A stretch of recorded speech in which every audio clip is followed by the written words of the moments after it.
All right, guys, this is Tim Ross, President of Mudlick Mail. I want to thank everybody for coming on board the Get Charged Up for 2015 webinar. I'll be hosting it today with Greg Sands as our featured speaker. The focus will be on creating a winning plan for 2015 that guarantees profitability. We have a lot of information to cover. There are lots of people that are signed up for this event. As I mentioned a couple of times during my startup, that we're going to have everybody muted, and then if you have questions, please try to write those down or save those to the end. There's just too many shops on this call for us to be able to individually answer the questions, but we want to make sure that we get everything to you. The great news is that you guys can email those to us, and we will definitely get back to you in a very timely manner. I do want to recognize a good partner of ours also that helps out a lot, who's on the phone. Gary Gunn, are you on the phone with us today? Yes, I am. All right. Well, Gary, I just wanted to real quickly, guys. We work with a lot of different organizations out there, and Gary Gunn is one of the training partners that we work with. We have a lot of great training partners. Gary Gunn is very familiar with our concept, and so, Gary, I just wanted to point out to you real quick and kind of point you out and let everybody know who you are. Why don't you tell us just a quick minute about yourself and how you partner with us? Well, it goes back to Las Vegas about February 5 years ago when Mudlick Mail came about, and been with you guys ever since. And what we do is Greg has a concept that he runs in his shops. We take that concept and train the same concept to automotive repair shop owners around the country. And so that's why we're so tied to the Alliance Partnership, because Greg's involved with us, we're involved with him, Mudlick's involved, and we are the only training company that trains the concept that Greg uses. So that's really makes us different than everybody else. Well, and you got a lot of events coming up, Gary. What's the website they can go to if they want to get additional information? It's turnaroundtour.com. Excellent. And guys, moving here forward onto the main presentation, if you have an interest or have some needs, guys, go to the website. He's got great boot camps, training companies, training options for you guys. There's a lot out there. I can just tell you that he's got a lot of great information. We encourage everybody, if you are seeking something out, he's certainly some guy who could help answer some of the questions that you're probably going to have coming on this event. So, Gary, I'm going to put you back on mute. I just want to thank you for your partnership. Absolutely. Thank you, Tim. Thanks, Gary. All right, guys. Okay, we're going to go ahead and get started moving forward. This is a big year. This is a big time of the year for us to have this event, to have this webinar. I've got with me Greg Sands, my partner. He's also, as you can see on the screen, has sold over $800 million in sales over the last 20-plus years in automotive repair. He owns several locations in 5 states. He just completed a multi-million-dollar acquisition deal with Meineke that purchased some stores here in Atlanta. He has personally facilitated over $75 million in auto repair real estate transactions and was one of the largest independent Goodyears back in Texas, doing over $45 million a year. So a lot of experience. He's helped partner with us at Mudlick Mail. He's my partner and owner of Mudlick Mail. We've got over 2,000 customers. We consult with over 5,000 plus small businesses each year and mail out over 50 million direct mail pieces per year, both in the United States and Canada. So, Greg, it's very exciting to have you here, and I appreciate you spending a few minutes with us. Yeah, thanks, Tim. This is the most exciting webinar I do all year, because it's really hopefully everybody on the call is getting fired up for 2015. It's when we spend a lot of time digging through budgets. If you're part of a larger company, we have several of those on here today, you know, budgets can be a real annoying thing, and it can be just an exercise in just something you got to get done and off your plate. In small business, it can be the difference between you being really successful and you know, not making any money. You know, a budget really helps, and we'll go into that in a little bit. But there's so much to cover. I am very confident today, and I'd love to hear back from you guys. I get a little bit nervous because I'm afraid I'm going to forget to tell you something.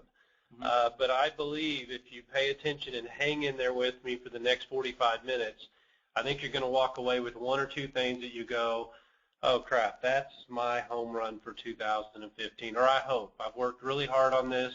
I'm going to share with you what I'm doing. I'm going to show you no one has seen the postcard that I'm using for next year that'll kind of spell out how I'm looking at taking my share of the market in 2015. So we'll get started on this right now. If you look on the first page, it doesn't look that great. There are some challenges for 2015, and I'll go through this quickly, but there's some great news with this as well. As you guys know or probably have heard, is that new car sales are on a record pace this year. I think when November's car sales came out, on a going forward basis, I think they were projecting like it would be 17.2 million sales on a going forward basis. You know, if you think about that, it reminds me a lot of back in 2005, 2006 when new car sales were really rocking. The big difference though, and think about this, in 2015 they're projected to do close to 18 million new car sales, which I think they're going to do a little better than that. More like 18.2 or 18.5, especially with Ford coming out with a new pickup. I think that's going to be a hit. Most car sales are flat, but the big cars, trucks, the SUVs are where all the growth is right now. It's funny, as soon as gas prices go down a little bit, car sales, big car sales go right back up. So, but here's the difference. In 2005, there was 21,640 dealerships in the United States, 21,640. In 2014, there's 17,540. It's a difference of 4,100 dealerships. So, you know, you wonder why Warren Buffett got in this business this year when you can say, wow, we're going to have more car sales than we did in 2005 when we did 16.9 million. We're going to do 1 million more cars with 4,100 less dealerships. That is a lot of work. Now, unfortunately, new car sales hurts the independent shop owners. Whether you know, there's no way around it. It does have an impact, and there's a few things that scare me, and a lot of things scare me, but one thing that does scare me is that 30% of the new cars, to be precise, 29% of the new cars sold are under a lease. And anyone that has worked through that crap before knows it's very hard to get anyone to buy anything coming off of a lease. So we're going to have to watch that closely. And I don't have a good answer for selling off of a lease. So we have to focus our attention on where we can make our money. The positive to that is that we know through listening to Warren Buffett, they're going to do a bunch of consolidations. We're seeing consolidation in the independent shops. If you took Atlanta as an example, I was bought out by Meineke, a great group of guys. I was bought out in Atlanta. At the same time, you know, Monroe has moved into the market, not at the same time, but just recently, but they've been looking for a while. Monroe's come into the market in just Atlanta, and then I talked to an executive with Grease Monkey a couple of days ago, and he said they purchased 26 locations in Atlanta. And Atlanta is not what I would call the world's greatest market, but so there's consolidation going on. The positive for independents is that if you're looking to sell, I would highly recommend talking to those guys, and I would highly recommend, I mean, I'm not here to promote companies, but I would tell you I would recommend Meineke. They did a super job with me. So, but I'm sure Monroe and Midas and everyone else would love to hear from you too. The other thing that I see as a big plus for us is when I talk about the 4,100 dealerships, less dealerships that's out there, this is what we went through before. dealerships, I've never met a franchisee in the business that owns a car dealership that got into the business to do car repair. Dealerships will tell you they want to do car repair, but that car dealer owner wanted to sell new cars. Warren Buffett is not looking to repair cars. He's looking to sell cars. Repairs is where all the bad news is. It's where all the disappointment is. Even though everything you read will say, yeah, that's where they're making their money. Well, that's where they had to make their money, but they want to sell new cars. That's where the bragging rights are. And and because of that, and because of the 4,100 less dealerships, these dealerships are going to be inundated with warranty work. And if you notice, there's always a lot of information out there on recalls. The government's gotten a lot stricter because of the problems that some of the dealers or some of the manufacturers had. They have to come out quickly with recalls, and so these dealerships are rapidly getting inundated with warranty work and recall work. And so when you look at their advertising, and we have worked with some dealerships, if you went back during the recession, everyone was advertising oil changes and tires and everything else. Now dealerships, a lot of the dealerships, there's still some independents, a lot of the dealerships are focused on tires because they know that when you need new tires, that's about the time you might consider buying a new car. And so I think even though it's bad news that they're selling a lot of new cars, the good news is the dealerships are overrun with work.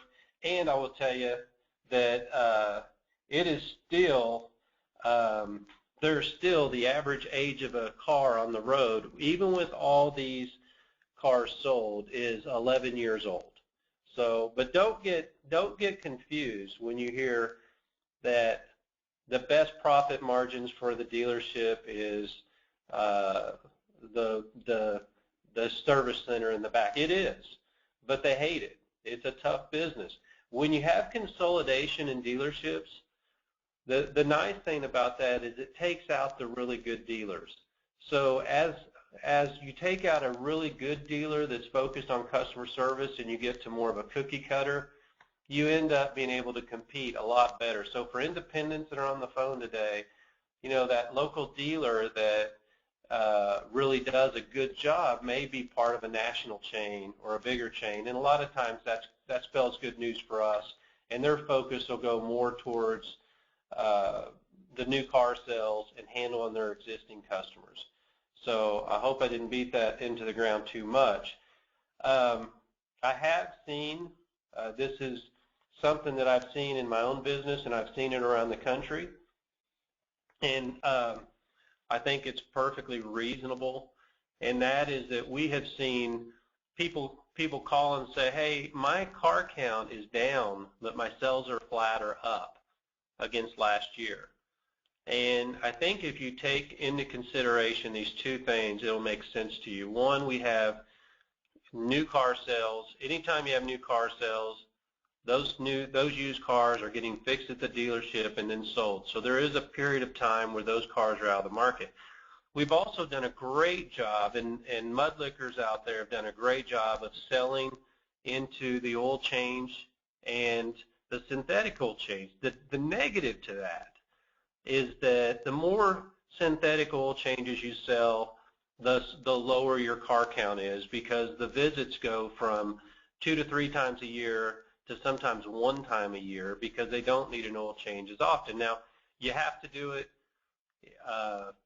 but it does impact our ability to see that customer more than 1 or 2 times a year, and we've seen that on our side, is that we're not losing customers, we're seeing them less often, but as people get better at selling, and especially with lower car counts, they're seeing their sales actually flat or go up in sales. And that's been a common theme the last year and a half.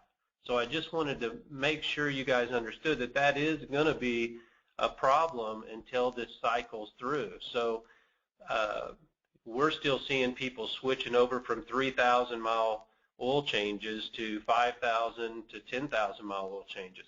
As you cycle your new customers onto the new intervals, you're going to see your car count go down. But that's nothing to be that concerned with. I think we have an incredible opportunity. In fact, it's as good as I've seen in 10 years plus in the automotive business, where we're going to have, as long as you are in the right market, you're going to have a lot of great car repair. And I can't wait to show you what I'm doing, because I think it will make sense to you guys. All right. As we run through, we talked about the reason for high and low car count issues. I think it's critical for you guys to really understand the numbers. So that's why we spent a little bit of time focusing on, it's not necessarily having car count go down, to really investigate why and to have some good rationale for us moving forward. So a lot of good information on this particular slide. And so if you guys have questions, some things that are going on, there's a lot of changes going on in the warranty world as well. Mudlick Mail will be sharing with you guys some suggestions on that as we move through the year. So we're going to go ahead now and move on to the next slide, Greg, unless there's some other additional things you want to cover. Well, the only thing, and we'll get into the marketing, and then we'll go through the marketing as quickly as we can, because I want to cover some ways that people can save some money. But I think which will be music to most people's ears is the last 5 or 6 years, we've all had to fight in the oil change market, and everybody was basically in the same market. The dealerships are starting to get away from that. We're going to see a lot of people fighting for the low end of the market, because they're not going to understand the power of the way that we market for that good customer. So we're going to be focused more on features and benefits over the next year than we have in other ways where we focus more on the oil change. So having good features and benefits, hitting those key buttons, the same-day service and shuttle warranty, those are things that, and you'll see it on my ad, how I by no means would tell people to copy my ad, but you may take 1 or 2 things that you like and have the Mudlick Mail team help you with your ads going forward. I will also tell you, if you're experiencing low car count, you do not want to take an oil change off of your ad. But if you're happy with your car count and you're just wanting better customers, but you know that you're going to, if you go for better customers, you're going to get slightly lower car count. And so just understand the difference. So okay. And guys, the great thing about this is that there isn't one right way. And so our goal here is to provide you guys with some options, understand what's going on in the industry, and then you guys make choices for yourself based on what's going on in your market. Do you have a monopoly? Are there some competitive issues there? But this gives you guys some food for thought so that you guys can make some thought decisions here. So that being the case, Greg, let's switch gears a little bit. I know Greg talked a little bit about the marketing strategy. This is not a sales pitch. It's really just an overall understanding of marketing in that auto repair industry, things that we think you guys should be aware of. And so, Greg, let's move on to that topic, where we start talking a little bit about your plan. There's a lot of people have a lot of different plans. There's not just one way to do it. Direct mail is certainly just a part of the overall strategy. Talk a little bit about the overall. When you look down at your shops across the countries, what are some of the strategies, things that you look at when making decisions on your marketing? Well, the trend is the most important, and I want to know where I'm going to position myself. So if you look at your deal up there on the screen, these are the areas that I look at. So when I look at maximizing my market potential, and I hope I can make this make sense, but my goal is always to hit the 2 miles around my stores.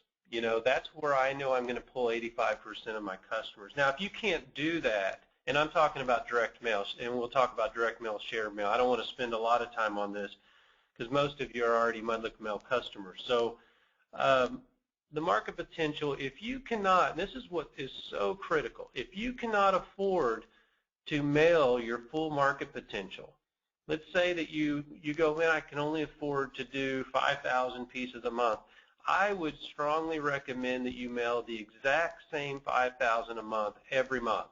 I would rather see you do that then mail 10 or 15,000 in one month, and then skip a month, and then mail another month. And the reason why is just what we talked about on the previous slide.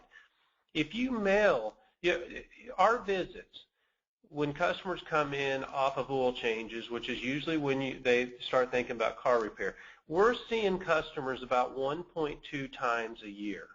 Now, some of you may go, well, I'm seeing them, 2 times a year. That's going to go down, whether you like it or not. Unless you're out in a suburb where people are driving 50 miles a day, it only makes sense that you're going to see them, let's say, 1 to 2 times a year. Well, if you're mailing a big group of people every other month, you may be spending the same amount of money, and the goal isn't to get you to spend more. The goal is to get you the best bang for your buck, which is you don't know when those people are going to need you. So basically 1/12 of the customers you're going to need are going to need you in any given month. So when you don't mail in February, guess what? You're giving up all the people that may need car repair in February. So I would rather see you do a very tight circle around your store. Even if you say, gosh, my demographics are terrible around my store, I want to mail 3 miles away. That really doesn't work. You have to play in the neighborhood that you live in. And if your shop is in a low-income area, then I would highly recommend that you market to that area. There's still people in those areas that will want good car repair. So the best bang for your buck is the first mile. The second bang for your buck is the second mile.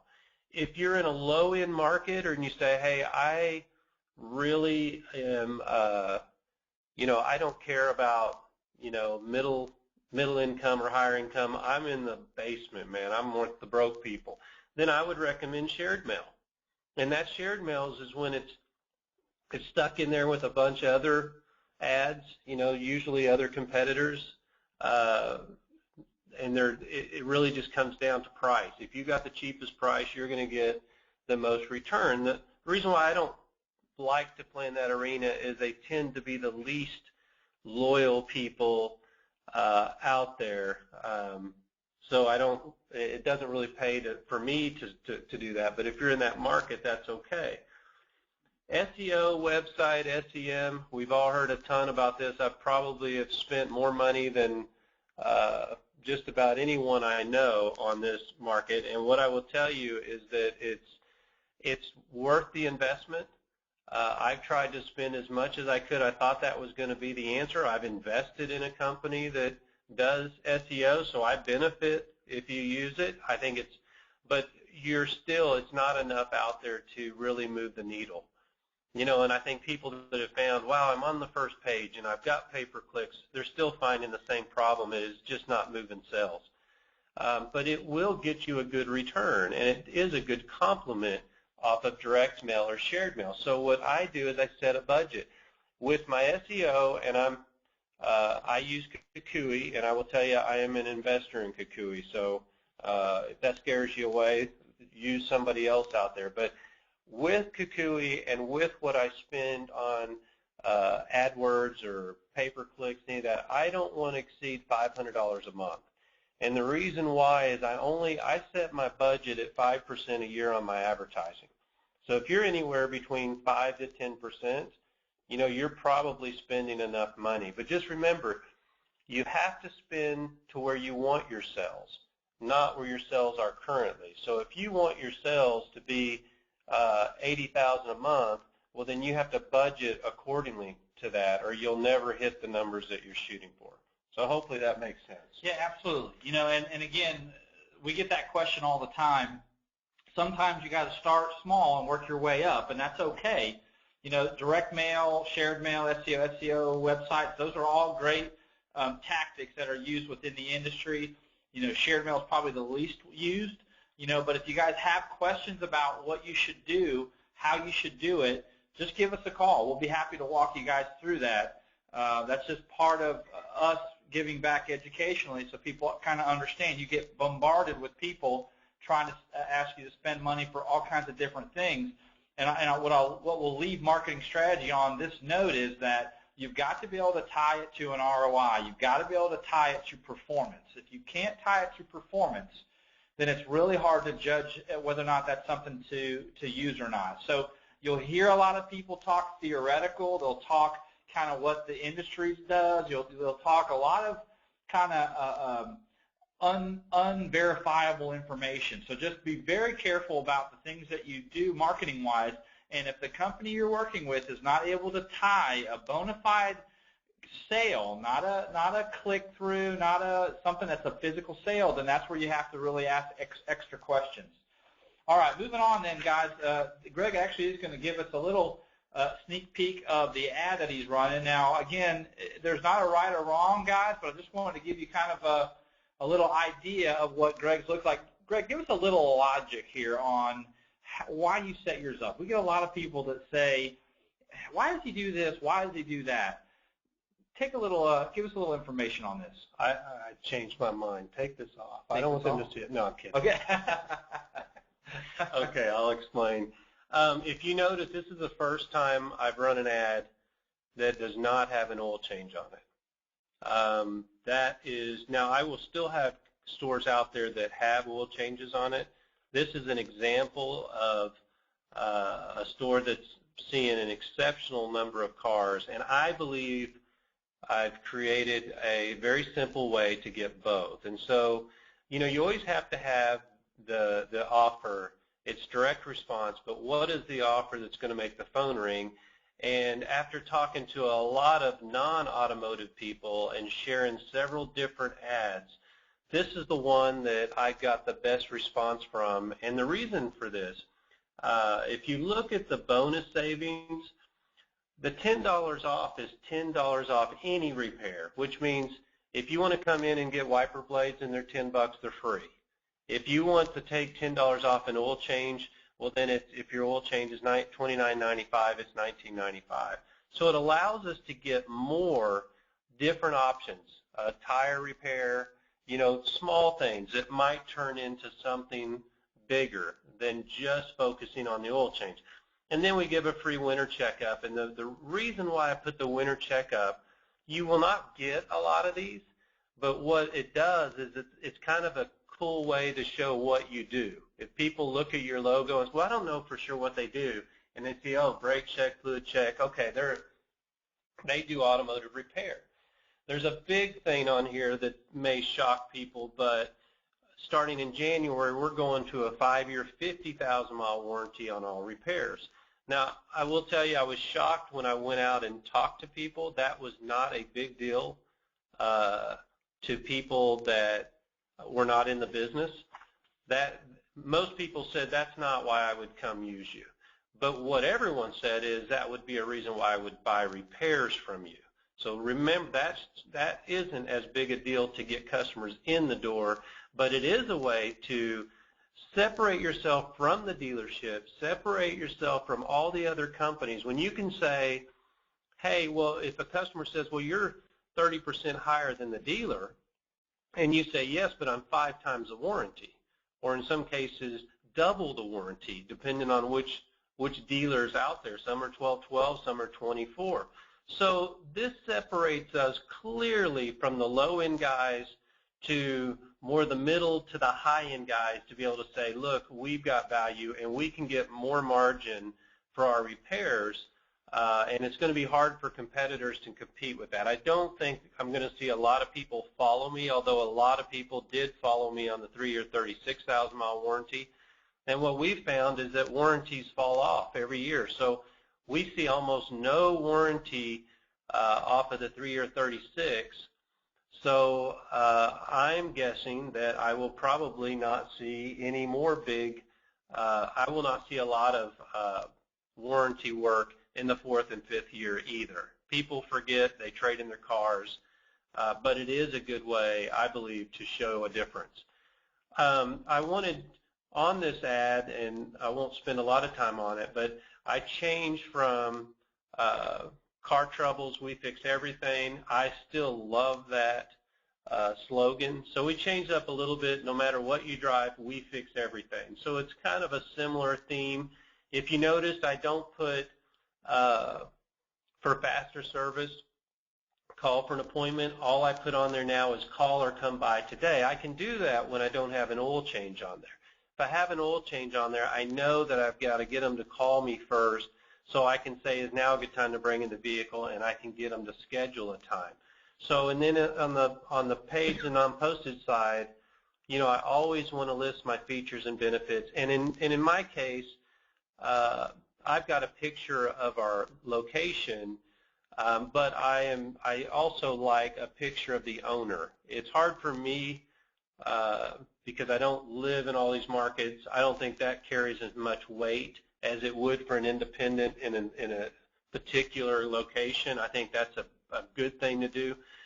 But in my case, I thought putting the picture on there would really add value and make it easy as people are driving by us. So hopefully I've explained that pretty good. Yeah, and guys, you know, there's a lot of things on here that might be different and unique. I will tell you guys that one of the things we preach and we talk about is, you know, if you want change, if you want something different, if you don't want to be in the same spot you are next year where you're at this year, you've got to commit to some change. And some of that change is easy and some of that change is tough. But I will tell you that the auto repair industry, in the 6 years that we've been doing this, and the 20 years that Greg's been in the industry, 20-plus years, change is inevitable. It's evolving. It's changing. There's different players. Things that were common are not common anymore. People shop differently. People buy differently. So it's real important that you guys incorporate that in 2015 so you don't get left behind. So the next step we're going to go to, which is a very important one that Greg gets asked about all the time, we're resetting your business. People are really important, Greg. I've heard you talk about it lots of times. It's a passion for you. I think you believe in the fact that your businesses are successful by the people you hire. Talk a little bit about, you know, and you get this all the time, what should we be doing with people this time of year? Well, and I wanted to keep this so simple so that you guys can walk away with something and not get inundated. And this is what I think is most critical.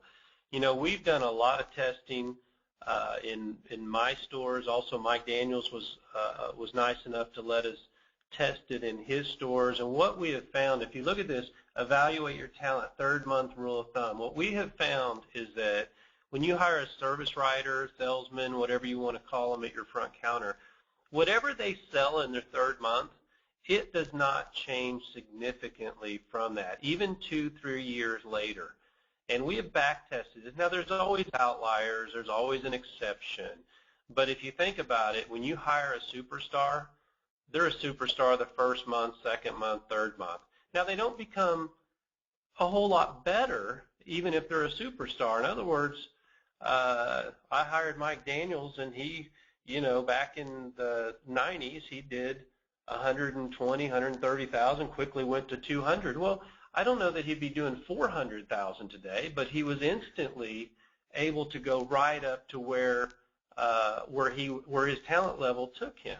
So when you're reevaluating, you're looking to hire people for next year, the thing I would tell you to make it real simple, this is the time to look at your bonus plan for next year to make sure that your bonus plan fits what you're trying to accomplish. If you're not making money, you don't have the right bonus plan.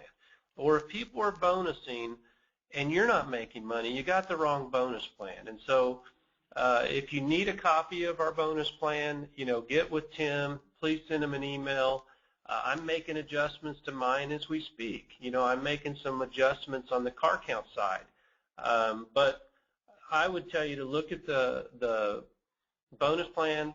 Also look at the third month. Ask yourself, is this, if you want to go up in sales next year, how are you going to do it with your current staff? And whether it's adding a technician or adding a manager or upgrading a manager, these are all things that you have to consider. Probably the number one thing that I get asked, and usually it's in the summertime, is how do you hire a great technician? I'm going to give everybody the foolproof answer right now, and that is hire them now. Don't wait until March. If you wait until you're busy, I would rather you find a way to keep them. Hire them right now, keep them happy, take them to lunch, do whatever you got to do, but don't wait until March or especially in June, July, and August. You'll never get them unless you open up your wallet. You can get them, but Then you get into the sign-on bonuses, that always ruin a good technician, or guarantees, which I despise. Hire them now when everybody's slow and nobody's looking to hire. I put a bullet point on here on non-industry. I'm a big believer. If you look at our business and you see, who's doing really well, the one common denominator, not just in our business but in other industries, is hours of operation. The problem that you have when you hire industry guys is that they're used to not working long hours. I hate to say that, but if you look at a restaurant guy and he's having to work till 4 in the morning, get home, and then get back to work at 11 a.m. and work till 10 o'clock at night, those are long hours. Work every Sunday and Christmas and all that. Those are horrible hours. We don't have horrible hours. We have good hours. We know that our employees are home at night at 7 or 8 o'clock at night. Chances are they're at home. And a lot of shops are closed on Sundays. They close early on Saturdays. If you want to change that, or if you find yourselves falling off because you're not competing in hours, then I would recommend that you consider going after somebody in the restaurant business. They're used to long hours. It's brutal.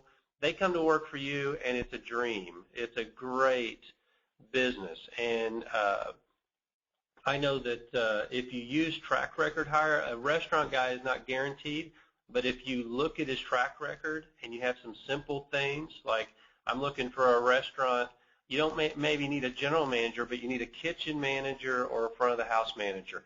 Those are ideal. They're hungry. They work all the hours. They have to do all the crap. A lot of times, those were my most successful guys that I hired out of the restaurant industry, and I've hired a bunch of them. So I would look for track record, no more than 2 jobs in 5 years. If they're in the same restaurant for 3 to 5 years, you don't make them an offer on the front side. You have to interview them, have them come check out the store, and take your time. We can go more into that.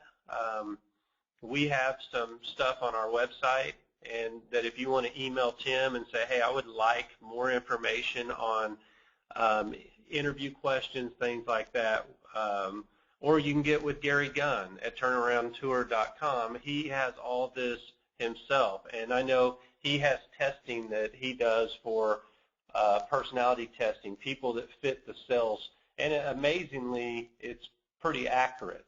So that's kind of the bullet points. Yeah, and guys, we get a lot of questions around the country when we go to different conventions. You'll get a website at the end of the webinar, but a lot of you guys have already been on the Learning Center. There's a lot of information about hiring people, hiring criteria, job descriptions. A lot of that stuff you guys might have been taught before. We have a very unique approach, Greg does, and so all that additional, more detailed information and more of a granular level is all on that website, and there's some other webinars even on that website that kind of go into more in-depth about the hiring side. But definitely this is an opportunity as business tends to slow as we enter the beginning month 1, month 2 of the auto repair industry for you to evaluate everything that's going on. Greg even makes a little point at the bottom of this slide that talks about your profitability and kind of understanding how you pay your people and how that can affect your overall profitability. So definitely things for you guys to keep in mind. Let's move on now to the next slide. And just for some of you guys who, I know I haven't made this announcement, I've got you guys all on hold right now, or on mute, I should say, due to the overwhelming amount of folks that are on there. We're going to take some, we'll probably take some questions. We'll try at the very end, but we want to make sure that we can get through this presentation. Any questions we don't answer, we'll certainly get back to you guys. Just shoot us an email. We'll definitely get back to you guys with an answer. So let's move on to the next slide, Greg.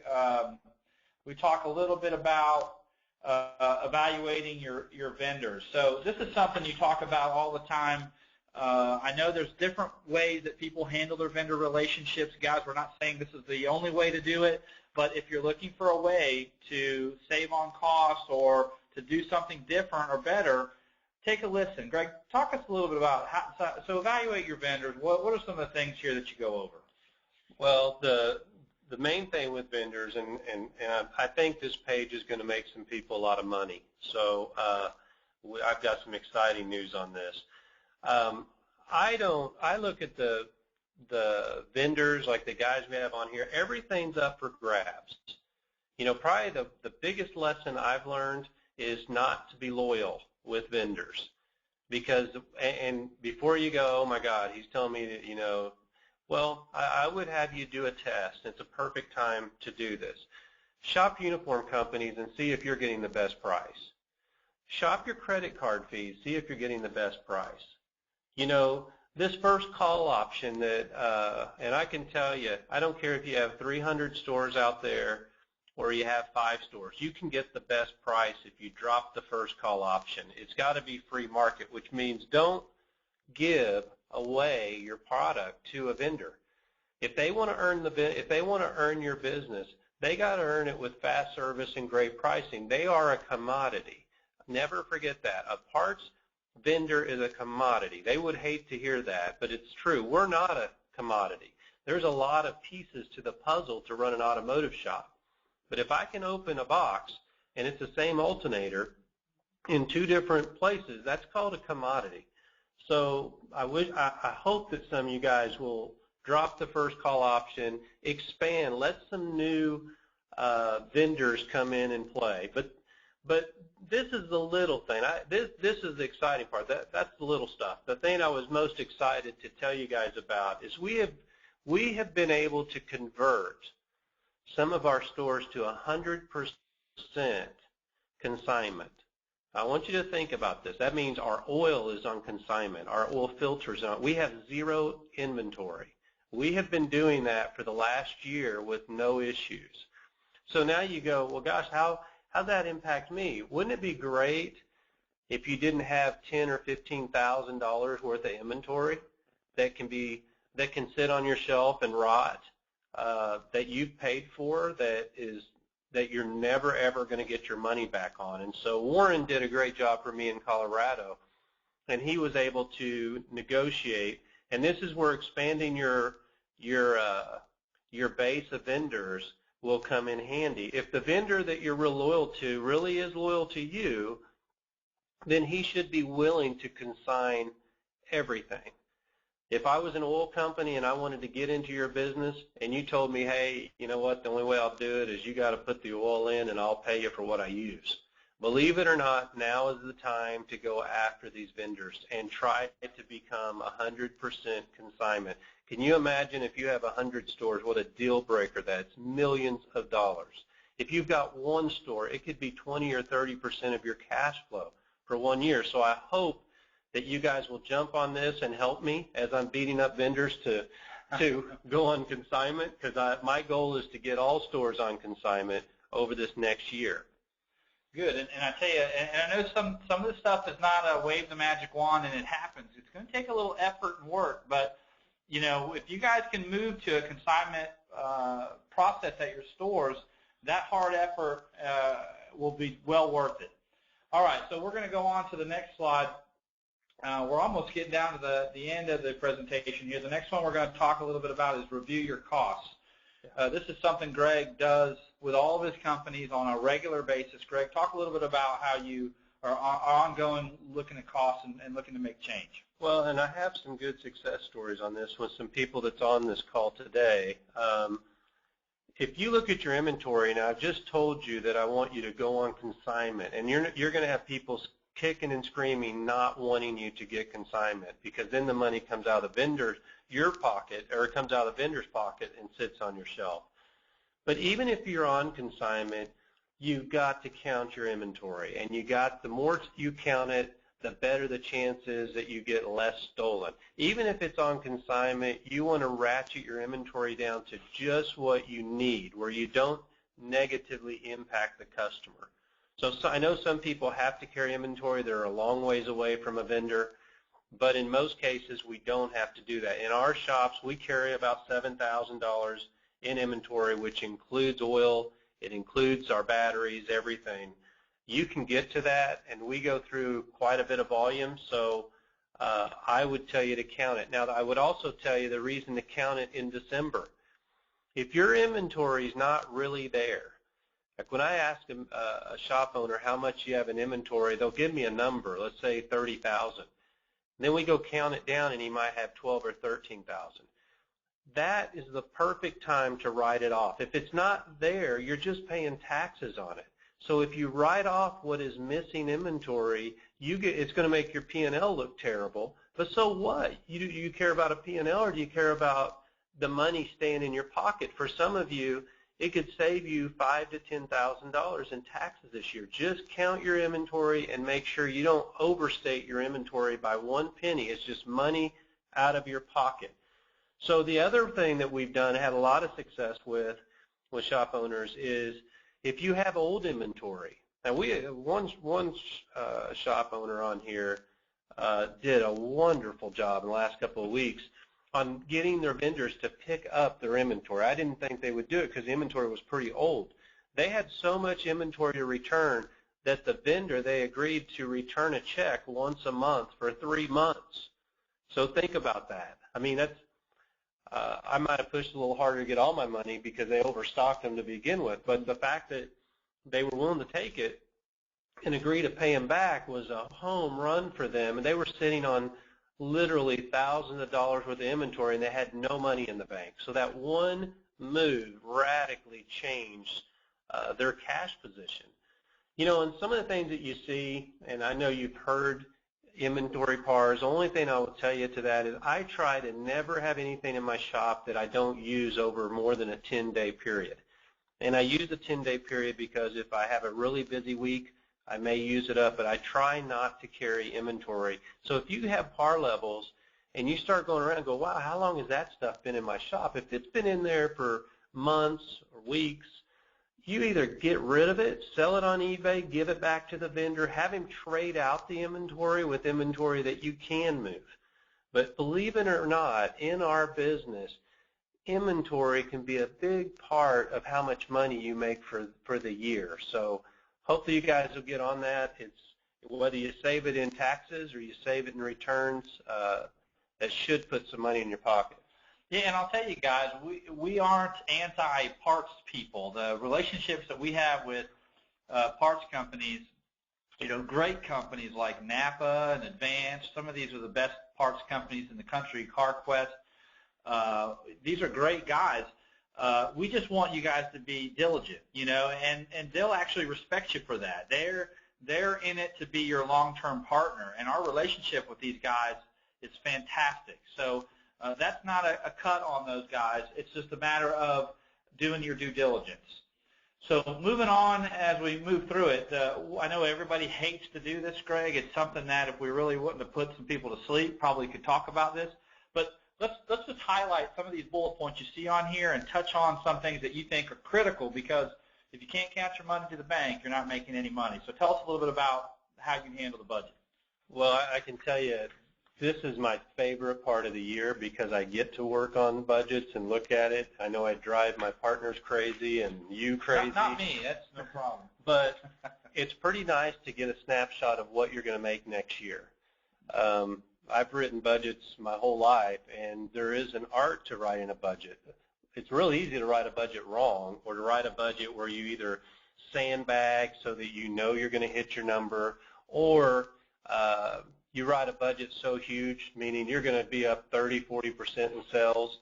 And what I try to do is just put common sense to a budget. I don't try to sandbag a budget because I'm the owner. Why should I do that? I would rather go, how close can I get to being right? Not how can I, and I know in big companies a lot of times you write really shitty budgets to make it look like you're a hero, and that's what I would do if I was part of a big company. But if you're an owner or a small owner, I think you just have to be realistic. So how you write a budget is if you look at your trailing 3 months, and we'll just go through this quickly, if you're trailing even to last year, you're not going to magically go up 20% in sales in January unless there's something unusual that you've done. You've added a technician, you've doubled your advertising, you have a huge, business opening up across the street that's going to provide a lot more customers to you. But barring that, you have to go with your trend and then look for ways to make improvements over the year. That's how you make money. I'd rather you, if you're trending $80,000 a month and you're even to last year, don't write January at 100,000, because then you'll write all your expenses based on doing 100,000. You might say, well, I think because I'm going to do a better job of answering the phone, saying yes to customers, maybe I can get to 85,000. I would rather write my budget on that. And then if I do beat it, if I'm able to hit 85 to 90, well, then I didn't blow my expenses trying to hit 100. So hopefully you understand it, because you've had to write budgets with me. Yes. But that's the real trick, is see how close. If you had to bet money where you're going to end at the end of the year, that's how you write a budget. And some of you may still go, why the hell do I need to write a budget? I've got one store. You'll be amazed what you learn about your business. And what I love to do is when I write the budget, then we start shopping. That's when we go after our vendors. That's when we look at our uniforms. That's when we don't think of our business as a person. You think of it as a business. It's a thing. So I want to get the best quality and the best service for my money in every department. So we shop credit card fees every year. I know how good our credit card fees are, because the rest of the year people will try to give us a better deal and they can't. You know, shop your vendors. Shop if you can go to the consolidation or the consignment, then it's who will give you the best price on consignment. You know, you look for every way possible to put money to the bottom line, because if you don't, every year your cost goes up. Inflation, whether it's the technicians cost you more, insurance costs you more. So if you don't make an adjustment with that, either reducing your cost or raising your prices, and you can't always just raise your prices. So you have to look for a way to balance that. So the whole art of writing budgets, and again, you can contact Mudlick Mail. I know Gary Gunn has worked with a lot of shops around the country. He's probably better at it than I am on writing budgets. So that's another opportunity for you. The other part of it is tracking your cost and tracking your performance. If you can track what you spend daily, chances are you're going to hit the numbers that you put out there. But if you write a budget, put it in a drawer somewhere, your 2015 is going to look a lot like 2014. And we want it to look a lot better. But we evaluate our cost daily. We do what's called a snapshot report, where we can look at how our gross profit is each week. And then we evaluate our P&Ls to make changes as we go forward. So we know if our gross profit's not doing well, we know when the P&L comes out that month the P&L came out, it's probably not doing well. So we know we've got to jump right in there. But if you use these tools consistently, all of which you guys can get, if you use those consistently, you shouldn't have a problem hitting gross profit. Yeah, and I tell you guys, I know it's sometimes a scary proposition, but we definitely can't run the shops or our businesses in a denial stage. We really have to know up front what's going on, because what Greg does, if he ever comes out to your shop and you ask for help, and if you're a Mudlick Mail customer, that's one of the advantages. Greg talks with Mudlick Mail customers all the time with all kinds of different problems to help them out. We've got to find out what that problem is and dig in and get it fixed and not bury it under the sand, because it's not going away. So understanding how we're tracking your costs, knowing how much money you're making, how much is going to the bank, is your gross profit good or bad, is your staffing good or bad, those are things we want to tackle head on and not bury. And so that's why this is really important. Okay, we're going to go ahead now, as we are getting close now. Let's go ahead and do a little bit of a summary on here, Greg. These are kind of your action plans. So we talked about a lot of different topics here. Let's kind of step through a couple of these bullets real quick on an action plan for these guys so that they can have some things to walk away with. Well, just to make it real simple, you're marketing for results. No matter what you want to do, I don't care if it's direct mail, radio, TV, all the above, I would try to keep it within 5%, including what you spend on SEO. You know, it's not unreasonable to go between 5 and 10%, but I think you can get the job done at 5%. We've talked about evaluating your store costs and making sure that you're getting the best price on everything that you have out there. Review your staffing needs now. Start hiring now. Look for good technicians right now. Drop boxes. If you don't like your staff, well, you can have a new staff by March. I wouldn't recommend that, but this is the time that techs are hungry and are looking for a place to move if they're unhappy. Evaluate the savings with vendors. We talked about that. Inventory, this is a big one. I hope somebody will do it. Help me get on consignment with all the shops out there. I think that's a home run. I apologize to the parts vendors that might be on this call today, but that's just the way it is. It doesn't do any good to have customers that are shop owners if they're out of business, and so that's a big help. And then write and stick to a budget, and write your budget based on how close can you get. If you were having to bet $100, how quickly can you get to hitting the number exactly? Well, and I tell you guys, this is a lot of information. We're really excited that you guys came on board and to listen. The question and answers, guys, there's just an enormous amount of people. So what I will ask you to do, if you have some additional questions, that you can contact us here at info@mudlickmail.com. You can also contact us at 866-213-3086. One of our direct mail experts can help you out, whether it's all these guys have been trained in all these different issues with your shop. They can get in contact with myself. But the Automotive Learning Center is a wealth of information. Those are free tools and resources for you guys covering all those items you see on there. We hope that you guys got a lot out of this webinar. We appreciate the amount of people. We are just absolutely humbled by how many people came on board to listen to this today. We've had several hundred, which was great. For more information, go to automotive.mudlickmail.com. That'll take you right into the automotive site, or go to our main site at mudlickmail.com. There's a lot of free information there, whether you're doing business with us or not. Greg and I are dedicated to the automotive repair world. We want to see everybody be successful in the independent world, in the franchise world. So we appreciate your time, guys. 4:57, I will tell you, first time we've ever finished a couple of minutes early, which is shocking, Greg. Yeah. But I want to thank you for spending time with us today. I think you shared some great points. Hopefully all you guys got a lot of great information out of it. I want to take this time to thank everybody, and please, again, if you have additional information or questions, I'm sorry that we couldn't get to them because of the amount of people on here, but thank you again. Shoot us an email. Greg, any last parting words? Let's just get revved up for 2015. Hey, good luck, guys.